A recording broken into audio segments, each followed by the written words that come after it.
పూరా లోకల్. స్థానిక ఎన్నికల అంశంపై ప్రభుత్వం కన్ఫ్యూజన్ లో ఉన్నట్టు అనిపిస్తుంది. సుప్రీం ఆదేశాల మేరకు 50% లోపు రిజర్వేషన్లతో వెంటనే ఎన్నికలకు వెళ్లడమా లేక రాష్ట్రపతి నిర్ణయం వచ్చే వరకు వెయిట్ చేయడమా అనే ఆలోచనలో పడింది. కానీ రాష్ట్రపతి ఎప్పుడు నిర్ణయం తీసుకుంటారోనని అంశంపై ఎలాంటి క్లారిటీ లేదు.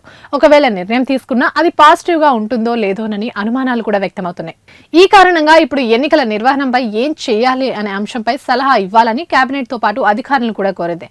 సుప్రీం ఆదేశాల నేపథ్యంలో ప్రభుత్వం ముందు 2 ఆప్షన్లే ఉన్నాయి. అందులో ఒకటి 50% లోపు రిజర్వేషన్లు కల్పిస్తూ స్థానిక సంస్థల ఎన్నికలను నిర్వహించడం, రెండోది రాష్ట్రపతి వద్ద పెండింగ్ లో ఉన్న బిల్లుపై తుది నిర్ణయం తీసుకునే వరకు ఎదురు చూడడం. ఎందుకంటే రిజర్వేషన్ల పెంపుకు అడ్డంగా ఉన్న 2018 పంచాయతీరాజ్ చట్టంలోని 285 నిబంధనను సవరిస్తూ అసెంబ్లీ ఆమోదించిన బిల్లును గవర్నర్ కు పంపారు.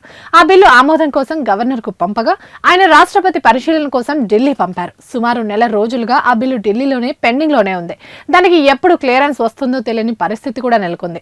అయితే రాష్ట్రపతి సైతం సుప్రీంకోర్టు ఇచ్చిన తీర్పులను దృష్టిలో పెట్టుకుని రిజర్వేషన్ల పెంపుకు గ్రీన్ సిగ్నల్ ఇచ్చే ఛాన్స్ లేదని లీగల్ గా నిపుణులు అంటున్నారు. ఇంకోవైపు రాష్ట్రపతి నిర్ణయం వచ్చే వరకు వెయిట్ చేయడం మంచిదేనని అభిప్రాయాలు సైతం కాంగ్రెస్ లో ఉన్నట్టు తెలుస్తుంది.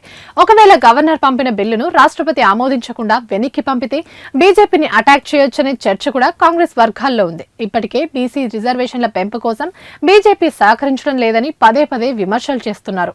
ఇలాంటి సమయంలో రాష్ట్రపతి నుంచి సానుకూల నిర్ణయం రాకపోతే కమలం పార్టీని మరింతగా ఇరుకున పెట్టేందుకు అవకాశం ఉంటుందని ప్లాన్ చేస్తున్నారు. సుప్రీంకోర్టు తీర్పు నేపథ్యంలో లోకల్ బాడీ ఎన్నికల నిర్వహణపై 2 రోజుల్లో న్యాయ సలహా తీసుకుని రిపోర్ట్ ఇవ్వాలని అధికారులను కేబినెట్ ఆదేశించింది. దీంతో అడ్వకేట్ జనరల్ సుప్రీంకోర్టు న్యాయవాది అభిషేక్ మను సింగ్ తో కలిసి సంప్రదింపులు కూడా చేస్తున్నారు.